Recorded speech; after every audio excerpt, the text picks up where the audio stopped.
Everybody, this is the DBC pod with our bonus show for the finale of season 2 of The Mandalorian. It's me, Jason Dodge, and Phil, as always. And I don't know where to start, Phil. I mean, I've got So my much to notes. process.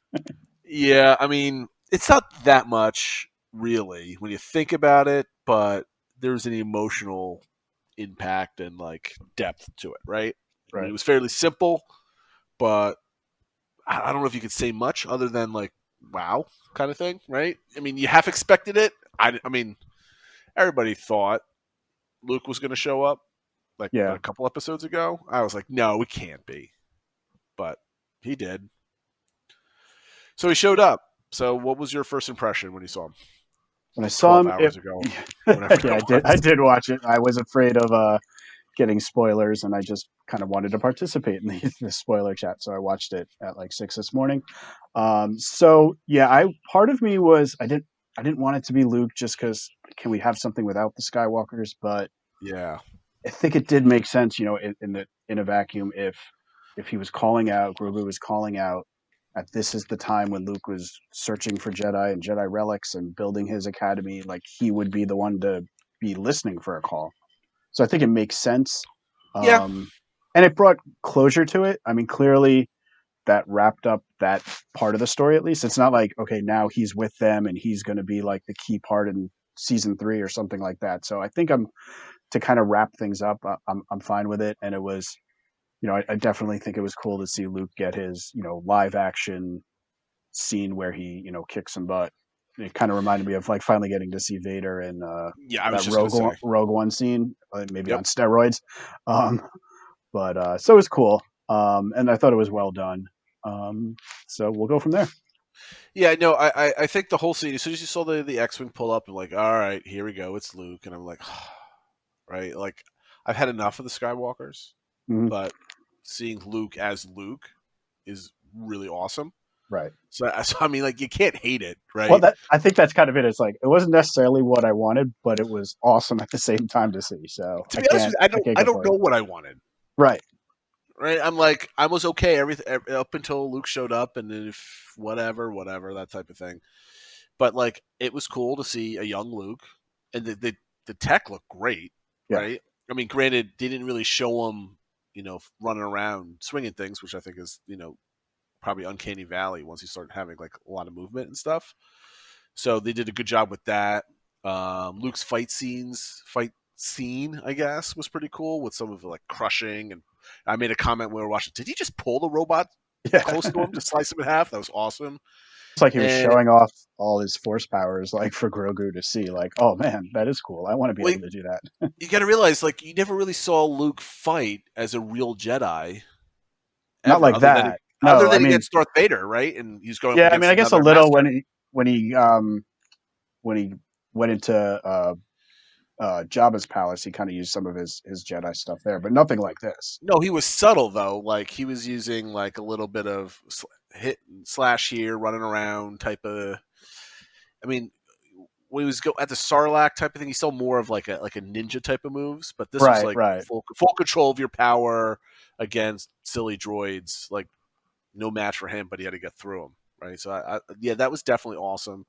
I think a lot of people are expecting to see that in the sequels a little bit, right? Not just kind of old man Luke, kind of looking young, but maybe more of a, I don't know. I don't want to get into the sequels again. That's a rabbit hole we don't need to get into. Other than Luke finds a student, so the Grogu story is done. Baby Yoda is done. Din said, we will meet again. I don't know if that's just that's what you kind of say, right? Um, but I'd be happy if we'd ever see Baby Yoda again. It's nice to kind of wrap up that story and move on to other ones. Yeah, Or else, I agree, and I kind of give them credit for that. I mean, obviously, it's a merchandising machine, and they're like, "Nope, this is the story, and that's that." So, I mean, I feel like he'll show up at some point, maybe in the next like Christmas special or something like that. I mean, I'm sure we'll see him in something, but this, they'll bring them back for specials and stuff, or shorts or something else like right, that, right, for sure. But here's my final statement on Baby Yoda.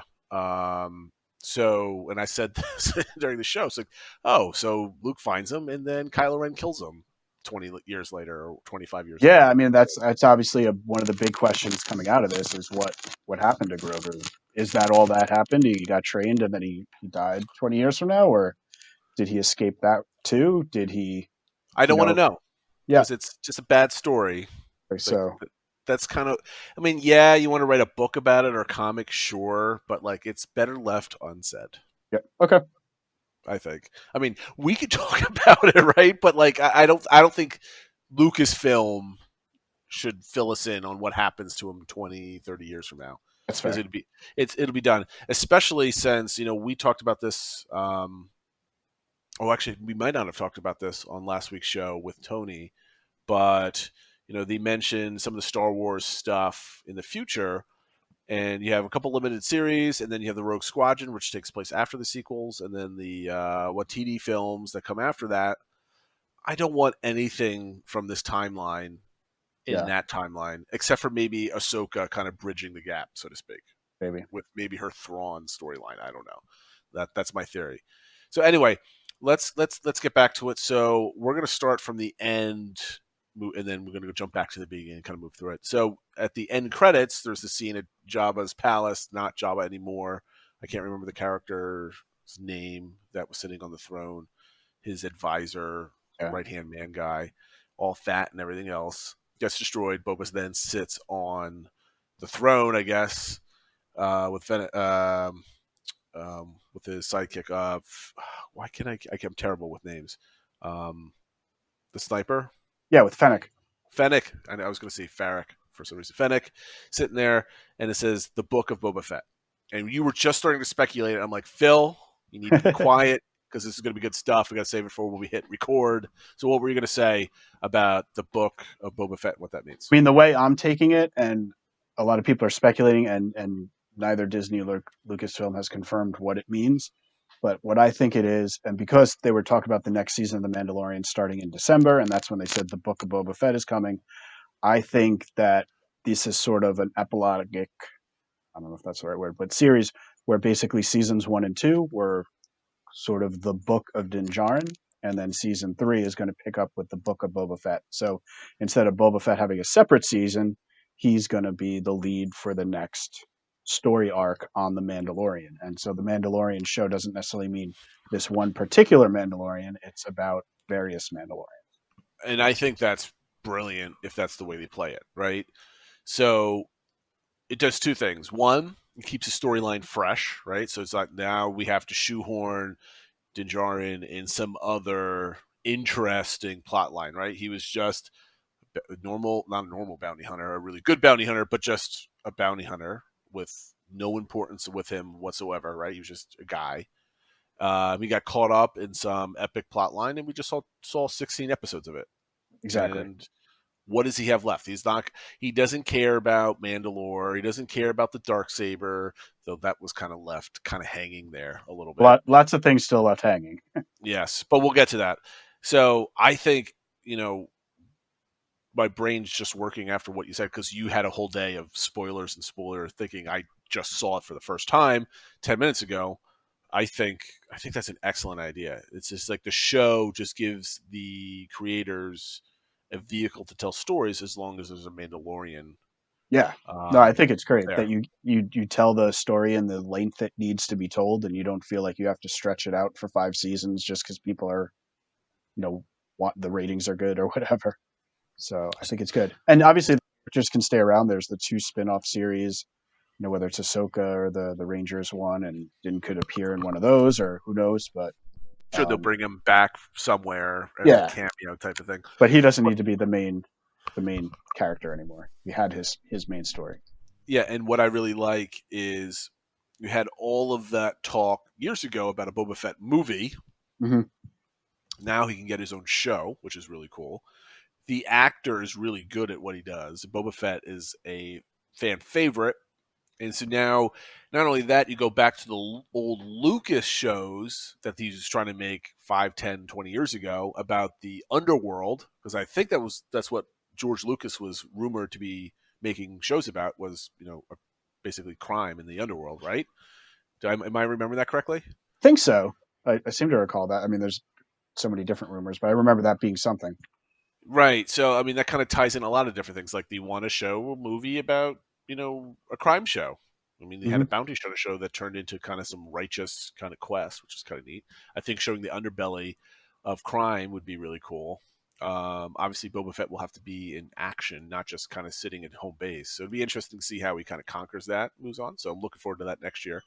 Um, and it kind of, again, I'm letting it kind of wash over me, this whole thing, Right, and I kind of like saying goodbye to um, to Jaren and moving on right. to other things. That's really good. Okay, so let's start from the beginning of the show and move forward. I have some notes. I don't know if you've taken notes or you have some stuff already processed in your brain. Some of the things that just popped at me. So when they were getting the engineer, when they took over the ship, he's a clone engineer, right? So that was something that we really haven't heard before, Exactly. um, which was really interesting. And then the called Baby Yoda the key, I think I heard a reference to. I'd have to go back and listen to it again, but that's something I kind of heard in my ear. Did you hear the same thing? I didn't hear the key, but yeah, some key part or something like that. I don't know if I heard that specifically, but So I have to go back. I thought I heard like he referenced the child as like key, not key ingredient, but like something capitalized, if you're going to say it, like a term type of thing. I thought that was really interesting. It was a really good intro, and I love the dialogue from the Imperial pilot that was holding the engineer kind of hostage, yeah, and said, he was watching over the destruction of whatchamacallit, from one of the Death Stars, and was talking to he was on everybody. the first Death Star and saw the destruction of Alderaan. Right, right, right. And to me, it was really, it's because last week we got like the view of like a stormtrooper type of thing, right? A lot of people died. You send us as fodder, and stormtroopers have feelings type of thing, Right. and then we get the clerk's monologue, right? From there's a lot of good people that died on that Death Star, and it just says it was worth seeing getting rid the galaxy of terrorism, right? Yeah, And reference the rebels as terrorists. I remember that, and it's just goes to show the whole believer thing. I guess that was the title of the other episode, but still, the what side are you on, and you get almost brainwashed by it because that's your point of view. Whereas, like, you literally blew up planets, but you're calling the other people terrorists. Like, Right. Well, exactly. And I'm not even getting. I mean, that's a good point. But that leads into really the other show that's popping up on Disney Plus in a couple of years, a year or two, is the Cassian show. Right. It's the group of terrorists. exactly. Yeah, I mean, in that case, that's really what they're going to come across as. Sure. Well, I mean, because that's basically what Rogue One was, right? It was Oh yeah, basically a group of terrorists went in, blew up some stuff, stole some things, and that's from a certain point of view, a bunch of terrorists. And then we saw, you know, a lot of action. I forget which scene I wrote this note on, but it was basically what I wrote down was right before the Cara Dune was in. She was going? No, it was maybe it's the scene in the pub, right? It was when Boba and Din walked in, and all the Mandalorians were fighting. I was like, that might be a preview of the Rangers type of thing, right, because right. I could see all those kind of characters come together. And I wrote down when Boba Fett came in, and he's kind of tussling. What is the other Yeah, I always Mandalorian's remember her name? name. It's the one played by Sasha Banks. I always forget the character's name. I can't remember. But when Deke stopped fighting, and they all come together, and Boba Fett had the line of "Careful, Princess." Yeah, I thought that was kind of telling almost. yeah, I Uh, thought that one. And he calls her princess a lot, and I mean, obviously, it's not the exact same thing, but the way they argued, and how Bo was like, would say like, I forget the word, but it almost gave me the vibes of from the first movie with Han and Leia. Like he would always be Sure. like, "Careful, princess," and stuff like that. So their little banter reminded me of that, or at least the spirit of that. No, I thought it was really. I thought it was really good. And then my notes just got turned off. Hold on, where are we at here? So, and then the dialogue throughout that whole scene when they met the first time was with recognizing the clone voice and stuff like that. I thought that was really really neat. Yeah, Obviously, I wrote down a lot where it came out a lot in this episode, obviously before too, but how Bo, her view of like what makes a true Mandalorian, whereas she was saying about the Watch and Death Watch was like religious zealots, but there she has these other like very strict beliefs you have to fit into, and from the outside it would almost look like she's like a religious zealot with like this dark saber and stuff like that. So it's sort of like how she wants to unite everyone, to all the Mandalorians, but then she has these very specific views of how you should act as a Mandalorian. So will she even really be able to unite everyone, or will it fall apart? So well, we're on the Bo-Katan topic. Then, what did you make of the last scene where Din was just like, "Just take this stupid thing. I don't yeah, want it." And then you had Moff Gideon just sitting there like, "Haha, she has to fight for it." And it's like the idea. And it's just like it's kind of like I'm like groaning a little bit. I'm like, "Oh, are we going to see a fight?" And then of course Luke Skywalker comes and it's like, "Who cares about well, this that's kind of stupid?" what I'm getting at. Is like you'd think like, okay, if you really just wanted to unite everyone, like who cares? Like nobody's going to know if you how you got it. Just use it and unite everyone, and that's that. But like she's like, no, I got to follow the code, and like I can't just be given to me and stuff like that. So I don't know. It's a little.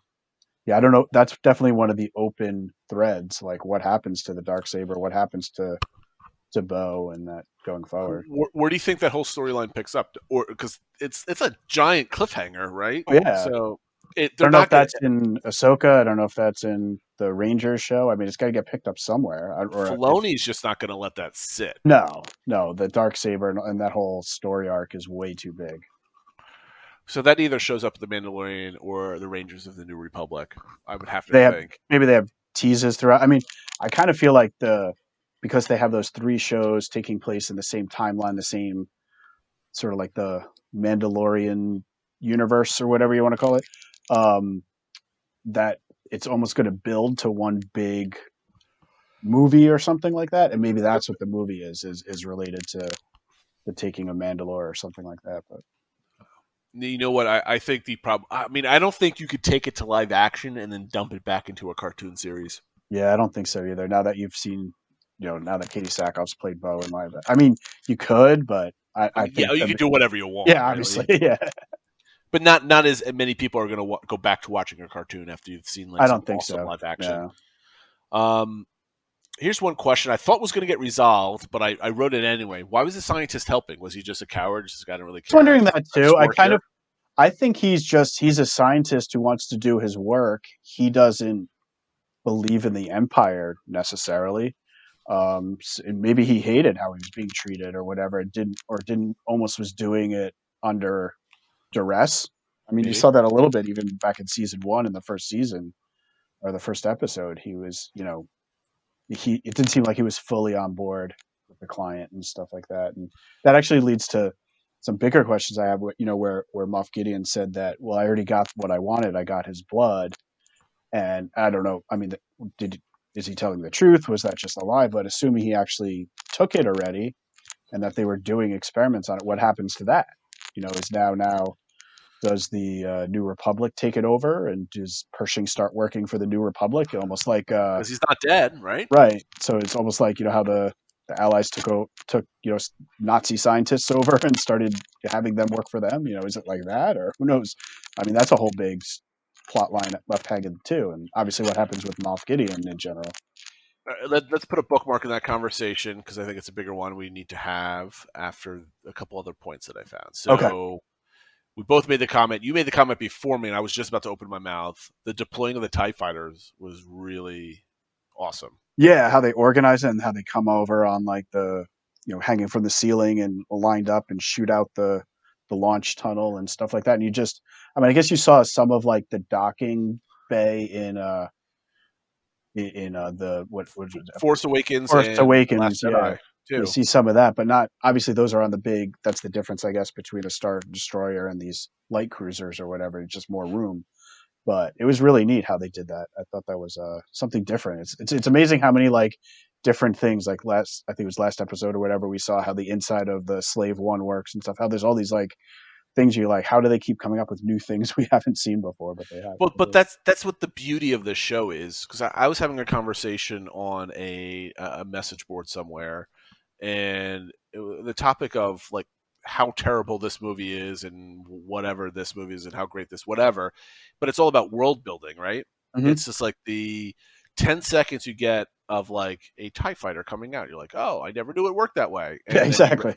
you register it, you're like, that's cool, but then you move on. It's not Right. like a 10-minute like diatribe of like from an engineer saying, "Oh, TIE fighters clipped on by magnetic blah blah blah blahs and like whatever," and you're like, "Oh, okay." But it's just like it just happens and you move on. But now there will be like 5 Wikipedia entries that are like 30 paragraphs long describing everything. Giant That's coffee table book with like all that. exactly. But that's the best part about what the show is. It's breathing life Yeah, into Star something Wars so more so. fantastical it makes it seem a little more real too, and stuff like that. So, But that's what people have been wanting. oh yeah, That's what the sequels failed to do. The sequels are extremely shallow in their presentation. But the Mandalorian, because you can spend time doing some of this stuff. And by the way, amazing graphics for a TV show, right? oh yeah, it's unbelievable. Like The well, I mean, especially like with Luke to do the live action or the photorealistic animation is so time consuming and expensive and stuff that I bet you it's easier Disney to to do put the now. money towards it.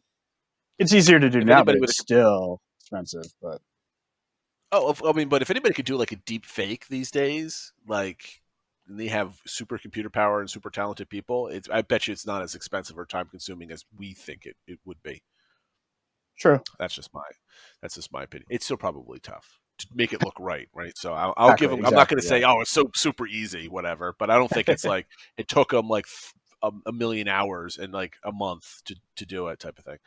Well, we'll find Next out. comment. They did announce they're making a on Disney Plus. They're going to have another behind the scenes show of season 2 of The Yeah, I Mandalorian. saw that. So maybe they'll get into how they did that.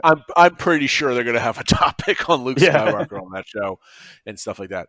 Another thing that we made multiple comments of while watching this, and almost every single episode, the music is awesome. Absolutely. Again, it's one of the first times you got like Luke's theme played. Yeah, You get that little soaring kind of a little music. bit. Even just right when the X-wing docked, you got a little bit of that. And I think that was the first tip of. I thought I heard it, but it was so quick to me because I was Oh yeah, it concentrating was on other just things. like half a measure or whatever, but it was just enough But to kind once of he got start on teasing there, you. yeah, and then like he took off his hood, and it's just like, duh, duh. It's like you start hearing that kind of soaring little. I'm not a music guy, so I'm not going to be able to. I'm not going to pretend to know what it's called, but like the little hint of it, and you can hear it. It's the first like quote unquote real Star Wars music Right. that we've heard in the whole Yeah, it's the series first so time because far. it is that the main stars like and it was like that bit.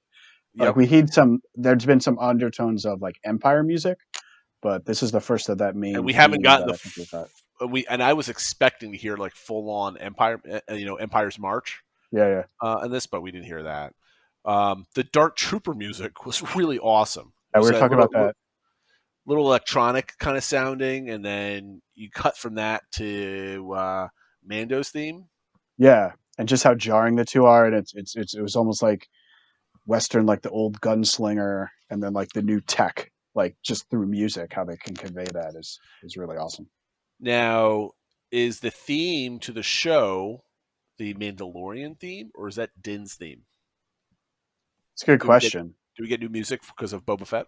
If it's I true I what think we're we talking will. about, I think we will. I think that specific theme is probably Din Djarin's theme, and there'll be ways to kind of carry over parts of it. But in every episode they've had different tweaks to the music and stuff like that, and I'm sure but that'll continue. Boba Fett. If the show is truly about Boba Fett next year, it's not a western anymore. It's a gangster movie. Right. Yeah, so I'll have to change. I mean, that overall, there's that, dun, dun, dun, dun, dun, dun, dun, dun, dun, like that's but the one with the the horns or the oboe sounds or whatever. I Yeah, forget what musical instrument. I think that goes with Din. Like that musical instrument is Din. it's true. It's true. There. To me, they almost blend together perfectly. But I guess though it's different though when Mm-hmm. you really think about it. All right, so we're at the 25-minute mark, and this show should be the hour-long show I that know, we right? do, but it's like I said, there's not much to talk about, and there's so much to talk about Yeah. Well, because there's a ton of speculation we could get into for where it goes from here.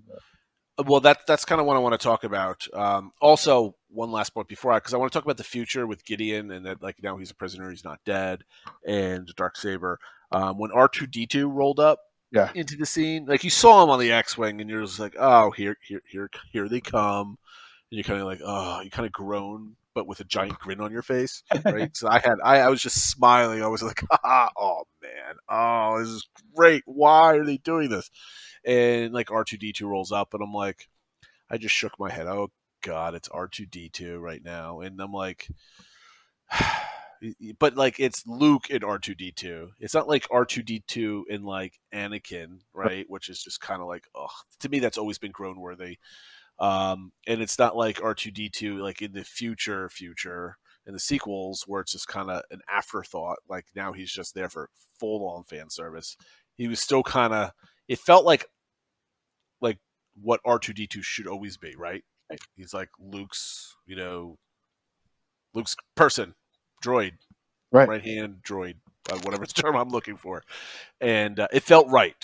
Yeah. What were your feelings? Did you get a different sense of R2, or did you just kind of No, smile, or what? yeah, I mostly just smiled. I didn't actually notice him on the X-wing, so I was almost caught a little surprise. And it was kind of funny where I was thinking, guessing who's the Jedi going to come. Then obviously Luke was an option. So when he showed up, I was like, oh, okay, well that makes sense. It is what it is. I'm not shocked.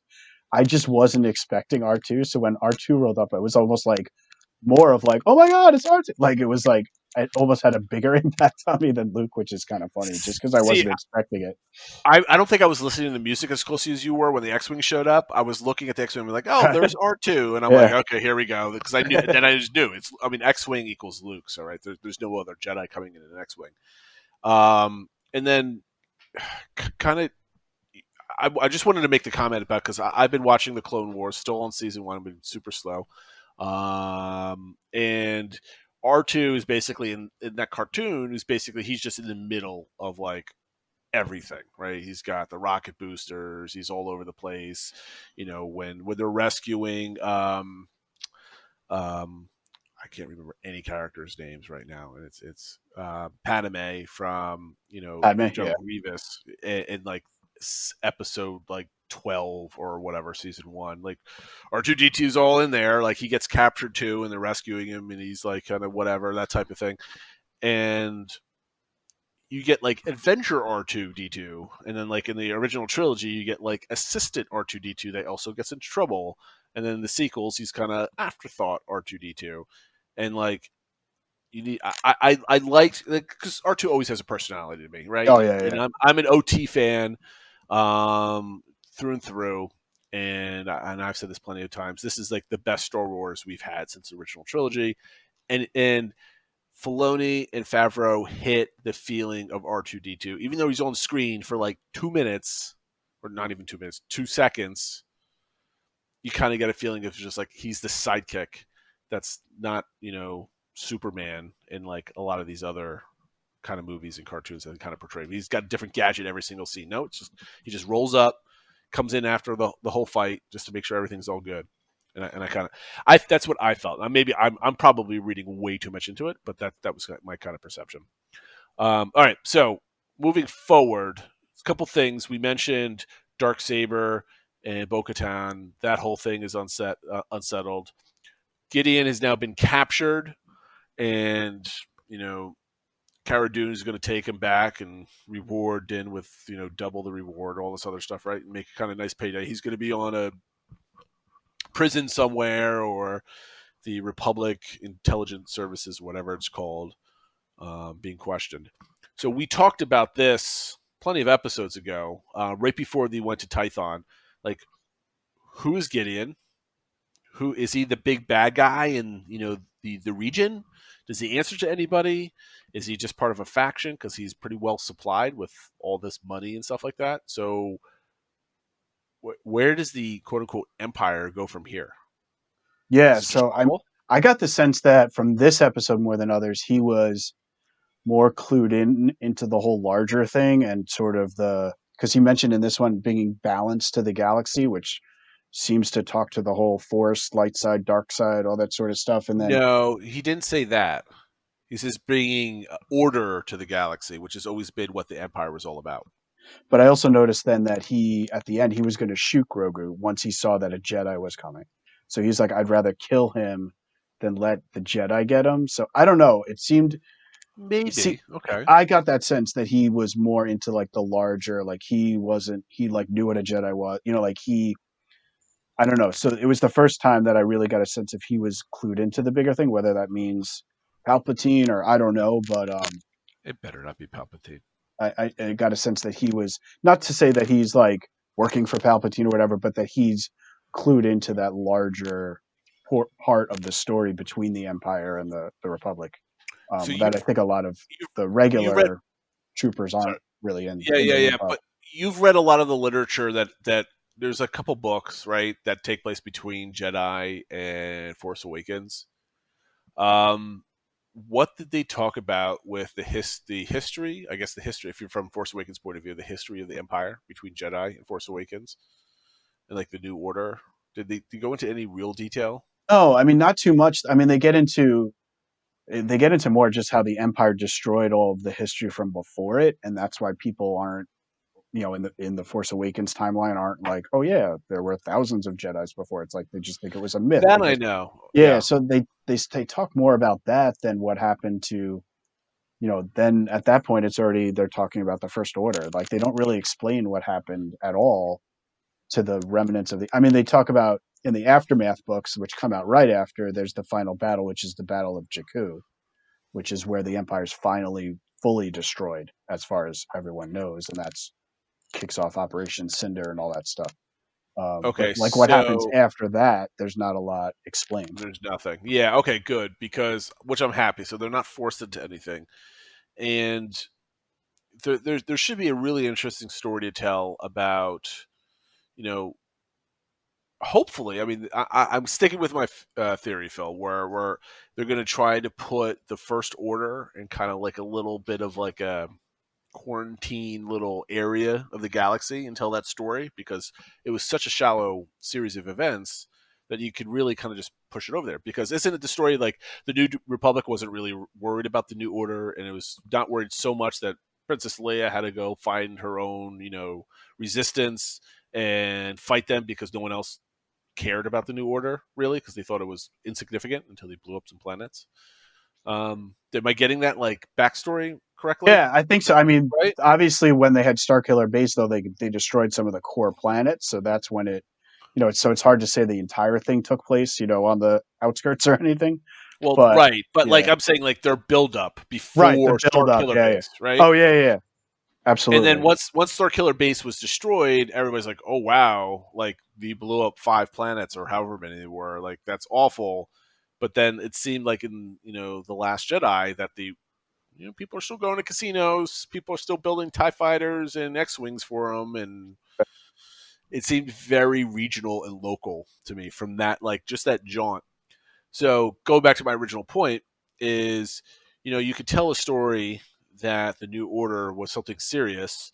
I mean, I hate to compare it to real life things, but like it could be like the destruction of all these planets is like a 9/11 event, in the galaxy, but it wasn't like 9/11 didn't lead to World War III, so the destruction of those planets didn't lead to like a galactic like you know, war again, right? It was kind of more of a quote unquote terrorist attack type of thing. So they could kind of bring it all together and just kind of put it in a nice little room and tie it away and then tell a story around it and just completely ignore Palpatine and all that silly stuff that happened on that planet. And with Gideon, you could start laying down hints of where the Empire is, where it's coming from, maybe the rise of the New Order, but maybe there's another faction that we don't know about that can make some new movies. Now, Phil, if you were in charge of Lucasfilm, do you make more movies in the future with Rogue Squadron and whatever they're making past there? Are you making it with the Empire, or are you trying to do something different? I think I want to do something different. I mean, yeah, obviously, you always have to have some big bad versus the good. Oh, of course, it's an epic Yeah, I story. think, like I said, I think from the beginning, I would have. I think they picked a really awkward time frame for the sequel trilogy. I think I'd go like 1,000 years in the future or something, and then just have something completely new. But I don't know. I guess we'll Well, for see. the sequels or for the next stuff, the Well, the next next, things. well, I guess like any, whether it's the next stuff or what I would have done with the sequels is probably also what I would do with the new stuff is just push it out further. Well, the sequels they wanted to use all the old characters, right? So they So they they want, timed it into like the age they are now and stuff, but I yeah. think it So made it that awkward. was it is what it is. So again, the Star Wars timeline's all screwed up, Yeah, right? So they're going to have to do something to kind of basically reset it. And anyway, we can. I don't want to devolve into the sequels yeah, again. no, Maybe let's. we'll have a bonus episode of our critiques when we get bored We'll have and a have a bonus couple for the beers. bonus episodes. That's it. Okay, so let's kind of wrap this last episode of the bow up with a bow. Yep. Um, Luke Skywalker shows up. It was awesome. We all had smiles on our face. You could, for my own personal feelings, let me know if you agree with this.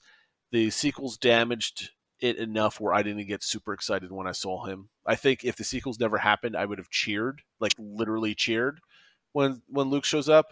But I was merely just happy and excited rather than Yeah, I super think that's stoked. fair. I think that's fair. So I was kind of neat, but I know where Luke ends up, so I'm kind of like, okay. But this is a nice little glimpse of his younger self. I like how the story of Din is ended, and I'm gonna take your take and make it my own, and I think that would be awesome if they kind of just end his story. Mhm. And the Mandalorian is just a vehicle to tell stories, and not a story of one person. I love that take. And I just hope that we just get more Star Wars stories out of this. Absolutely. So now let's wrap this up. Yep. Anything you want to add? Yeah. So two more comment. I mean, have a bunch of notes, but the two that I specifically want to Oh, you've say. got more. Let's go. Come on, I've got still half a drink left. Let's get going. Well, the two main things I wanted to say was I thought Giancarlo Esposito was amazing in this episode. The way he can be kind of that kind of sneaky, almost slimy, but still have that air about him. Mm-hmm. I thought his monologue with Din was great, and then when he was on the bridge, I thought he was just fantastic. So I wanted Great acting, great writing. to give him credit. And then the last thing, which kind of wraps it up when you were talking about putting an end to the story, was the whole part when Grogu, was saying his goodbyes and Din took his helmet off. It totally gave me the vibes from Return of the Jedi when Darth Vader had Luke take his helmet off so he could see his son with his own eyes. And I kind of thought that. Oh man, no. But I mean, I get why you think that. I think it was more to show that Din has grown out of his views, right? He's seen the well, he's always seen the galaxy, but he's kind of grown emotionally. Hmm, And I think it's just like the connections he's had with people are more important than some stupid code. right. That's what he's learned. That it's. I mean, like we kind of talked before, it's more the spirit of the law than the letter of the law, and Right. this Right. was important. And yeah, No, that was an excellent point. I forgot to bring that up. But yeah, I think it was kind of neat how he's a different person. That's why even if the Mandalorian comes back and it's still about him, hmm it's still going to be bad because he's made all this character progression, and now you kind of want to know what happens next. But yeah. then again, the key to a good writer is letting all your readers still wanting to know more after the story is told. And it might be And nice to check in with him like a year from now. Like we don't need to see every step of his progression, but almost see him like, okay, well, where is he 2 years from now, or something like that? Like, how has he progressed? like I said, there's space for we said that there's space for that in the Ranger show, assuming that's a Cara Dune show. They're probably going to talk. He's going to come up at some point. You just don't throw that character away. Yep, absolutely. All right, it's a good place to wrap it up. Well, thanks everybody for I think for listening to all these bonus episodes. It was a lot of fun for us to do and an excuse to watch these together and just chat about Star Wars. So hope Yeah, everyone I love enjoyed them. Was glad to see some of the download numbers are actually ticking up. I think one week our bonus episode had more downloads than our regular episode. No, I So did not notice that. yeah, Okay, well there you go. I think then that means we have to find a new Disney Plus show to do bonus episodes about. yeah, I think we should do that because I think this is a good exercise. Um, you and I haven't really we talked about this a little bit. Maybe we tease this on the bonus show. This is going to be something that we're going to be doing on the normal show, hopefully next hopefully, year. yeah. We're going to add a different segment onto the show, and we were thinking about making it a bonus show, but I think it fits perfectly well with the normal show. So once we get a little runway underneath us, we're going to be making probably an announcement about that. If it turns out well, we're gonna play around with it first to make sure it works. But Take a if little you're effort and sensing, time and stuff, so we want to make sure we do it right. yes, it's just basically it's a research project. So Phil and I are going to go back to school, write some book reports, see where it takes us, practice a little bit, and then if it really works out well, we're gonna actually record and see where it takes us. But the bonus content is not over; it'll come back. But thank you everybody for listening. This almost makes me want to do like let's just have a Star Wars podcast and just call it a day. But my wife was going to end up killing me if I have 2 hours worth of programming that I have to do every single week. So there's plenty of other smarter people that are doing weekly, daily Star Wars content than us. But I think the idea, Phil, of whenever there's a new Disney Plus series, we do like the bonus episodes for that. I like that kind of format. What do you think? Yeah, I mean, I think it'd be not to necessarily do them all the time, but when something else like this that kind of captivates both of us. Like a So, good show, not yeah, like exactly. like the new latest Animal Kingdom animal. Right. No, just We don't need to do seems like that. like we talked about on our last regular. There's a lot of Star Wars, a lot of Marvel coming. I don't think we can do them for all of them. So it's like when we Our something favorite ones. yeah, exactly, exactly. So we're planning content for you live, guys. This is it. We haven't even discussed this, but I think I can read Phil's mind. I think we both had fun doing this. Anyway, that was 3 more minutes of rambling by us. We're going to end it for real this time. This is, I think, the fourth attempt to end the It's show. like our post credit scene. So. Exactly.